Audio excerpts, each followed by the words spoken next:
સ્વયં સિદ્ધ કથક કલા કેન્દ્રમાં સાંસ્કૃતિક કાર્યક્રમ થકી ગુરુ પૂર્ણિમાના પર્વની ઉજવણી કરાઈ।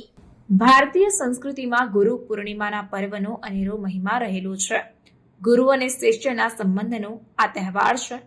આપને જણાવવા માંગીશ કે ગુરુ શબ્દમાં ગુ એટલે અંધકાર અને રૂ એટલે પ્રકાશ, ત્યારે ગુરુનો અર્થ થાય છે અંધકારમાંથી પ્રકાશની તરફ લઈ જવું।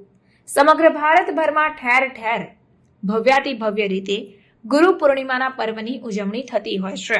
ત્યારે વડોદરા શહેરના ઇલોરા પાર્ક સ્થિત પંચરત્ન અપાર્ટમેન્ટની સામે સંધ્યા સોસાયટી ખાતે આવેલ સ્વયં સિદ્ધ કથક કલા કેન્દ્રમાં પણ સાંસ્કૃતિક કાર્યક્રમના માધ્યમથી ખૂબ જ સુંદર રીતે ગુરુ પૂર્ણિમાના પર્વની ઉજવણી કરવામાં આવી હતી।